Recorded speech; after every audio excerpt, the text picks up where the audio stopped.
दिल्ली की रानी। एक थी रानी। क्योंकि राजा की मौत एक हादसे में हो गई थी, रानी को ही राज्य संभालना पड़ रहा था। रानी का नाम था रानी रश्मिवती। रानी ईमानदार थी और प्रजा की सेवा में लगी रहती थी। एक दिन उसके दरबार में 3 नौजवान आए, रमेश, सुरेश और दिनेश। कहो, क्या सहायता कर सकती हूँ मैं तुम्हारी? हम आपके दरबार में काम करना चाहते हैं ताकि जनता की सेवा कर सके। लेकिन अभी तो तुम्हारी उम्र बहुत छोटी है। तुम लोगों को तो अभी अपनी पढ़ाई पर ध्यान देना चाहिए। हमारा मन पढ़ाई में नहीं लगता। माता पिता को लगता है कि हम किसी के लायक नहीं है और हम साबित करना चाहते हैं कि हम लायक हैं। उत्साह बहुत अच्छा है, मगर अभी उम्र कच्ची है तुम लोगों की। अरे उम्र से क्या होता है रानी जी? शास्त्रों में लिखा है कभी किसी के ज्ञान को उसकी उम्र के आधार पर नहीं देखना चाहिए। बात तो सही है तुम्हारी। और अगर सच में तुम ये संकल्प करके आए हो कि तुमको यहाँ काम करना है, तो पहले परीक्षा देनी पड़ेगी। 3 परीक्षा, एक शारीरिक परीक्षा, एक बुद्धि की परीक्षा और एक देशभक्ति की परीक्षा। और ये क्या है? वो मंत्री महोदय तुम्हें समझा देंगे। हमारे पास समय नहीं है। अगर तुम लोग तैयार हो तो बताओ। हाँ, हम तैयार है किसी भी परीक्षा के लिए। मैं भी तैयार हूँ कुछ भी कर गुजरने के लिए। तो ठीक है मंत्री जी, आप इन तीनों की परीक्षा कल से ही शुरू कर दीजिए। जो आ गया रानी साहिबा। अगले दिन से ही तीनों की परीक्षा शुरू हो जाती है। पहले शारीरिक परीक्षा, यानी किस में कितना है दम, ये देखेंगे हम। क्योंकि शरीर में दम होगा तभी तो प्रजा की सेवा में दम लगा पाओगे। हमें क्या करना होगा? वो पेड़ दिख रहा है, जो सबसे पहले चढ़ेगा उस पे दरबार में नौकरी पाने के अवसर उसी के बढ़ जाएंगे। मैं चढ़ता हूँ। अरे रुको रुको, गिनती गिनने दो। 1, 2, 3। 3 की गिनती के बाद रमेश और सुरेश भागकर पेड़ के पास गए, मगर दिनेश आराम से पेड़ के पास गया।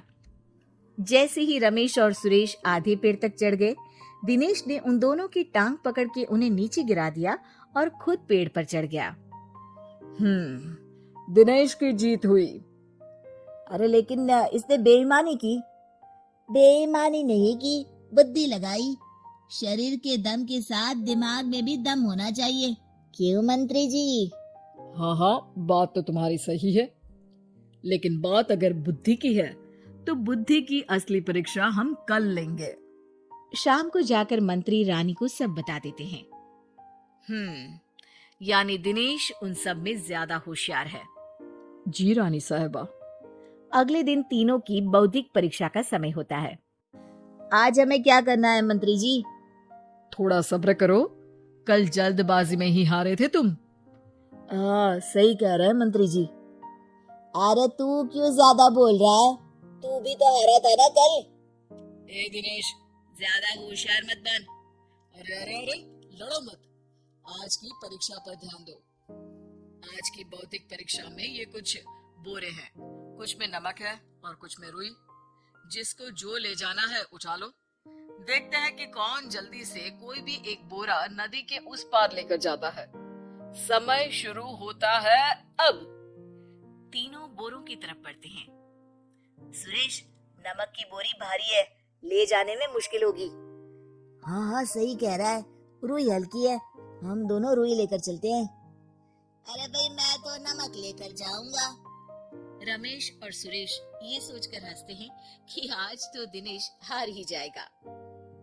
दौड़ शुरू होती है। 1, 2, 3। तीनों नदी की तरफ भागते हैं। रुई में वजन कम होने के कारण रमेश और सुरेश आगे निकल जाते हैं और दिनेश थोड़ा पीछे। पर जैसे ही वो सब नदी में जाते हैं, दिनेश की बोरी का नमक गलने लगता है और वजन कम हो जाता है, जबकि रमेश और सुरेश की रुई में पानी भर जाता है और बोरी का वजन बढ़ जाता है। अरे ये इतनी भारी क्यों हो गई रमेश?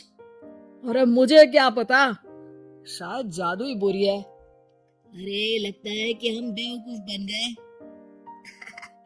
बने नहीं हो, तुम हो ही बेवकूफ, इतना तो पता होना चाहिए कि पानी में नमक गल जाएगा। दिनेश का पूरा नमक गल जाता है और बोरी खाली हो जाती है। वो जल्दी से रेस पूरी कर लेता है। इस परीक्षा के विजेता भी दिनेश ही हैं। उसने दिमाग लगाकर दिखा दिया कि वो बौद्धिक परीक्षा में भी रमेश और सुरेश से आगे है। अब कल तुम्हारी देशभक्ति की परीक्षा होगी, जो स्वयं रानी माँ लेंगी। रात को फिर मंत्री रानी के पास जाकर बता देते हैं कि आज की परीक्षा में कैसे दिनेश ने अक्लमंदी दिखाई और बौद्धिक परीक्षा में भी उसी की जीत हुई। अरे वाह, दिनेश तो हमारे बहुत काम आ सकता है। हम उत्साहित हैं कल की परीक्षा के लिए। वो तो ठीक है रानी साहिबा, लेकिन हमने सुना है कि पड़ोसी राज्य का राजा आकाशदीप हमारे राज्य की सीमा में घुसपैठ कर रहा है। ये तो चिंता की बात है, हमें जल्द ही कुछ करना चाहिए। अगले दिन रमेश, सुरेश और दिनेश अपनी आखिरी देशभक्ति की परीक्षा के लिए दरबार में आते हैं। प्रणाम रानी साहिबा। नमस्कार रानी जी। प्रणाम रानी माँ। हमने तुम्हारी परीक्षा पर गौर किया। दिनेश आगे हैं। हम तुम तीनों में से किसी दो को ही दरबार में काम दे सकते हैं। किसी एक को आज जाना होगा। तो देशभक्ति की परीक्षा के लिए तैयार हो? पूरी तरह से। मैं तीनों से एक ही सवाल करूंगी। जिसका जवाब सबसे सही लगेगा उसे तो नौकरी मिल ही जाएगी। फिर दूसरे सबसे सही जवाब देने वाले को भी काम मिलेगा। आप लोगों का समय शुरू होता है अब। ज्यादा सोचने का समय नहीं होगा। जो मन में पहली बात आए उसका जवाब दे। तो सवाल ये है कि तुम इस मिट्टी के लिए क्या कर सकते हो? मैं इस मिट्टी को साफ रखूंगा। यहाँ के लोगों के भोजन की कमी को मैं पूरी करूंगा। मैं यहाँ के लोगों को गले लगा लगा के उनको खुशी दूंगा रानी माँ, और गरीबों के लिए घर बनवाऊंगा। मैं इस मिट्टी के लिए किसी की जान भी ले सकता हूँ रानी माँ। मंत्री, दिनेश को एक तलवार दो। जी रानी जी। दिनेश, पड़ोसी राज आकाशदीप की जान तुम्हारे हाथ में है। जाओ, अपना काम पूरा करो। आज रात को तुम उस पर हमला करोगे जब वो सो रहा होगा। दिनेश वहां से चला जाता है। रानी माँ, ये आपने क्या किया? अभी किया नहीं है मंत्री जी। आप आकाशदीप को संदेशा भिजवाओ कि पड़ोसी देश का एक कातिल रात को उन पे हमला करेगा और दिनेश को पकड़वा दो। अरे, ये आप क्या कह रही हैं? और क्यों कर रही हैं आप ऐसा? राजा को लगेगा कि हमने उसकी मदद की, उसकी जान बचाकर। वो हमारे राज्य का पीछा छोड़ देगा और हमारा एहसानमंद हो जाएगा। और दिनेश का क्या होगा? इस राज्य को दिनेश जैसे शातिर और लड़ाकू लोगों से ज्यादा जरूरत है। ऐसे लोगों की जो लोगों को खाना खिलाने की और खुश करने की बात करें।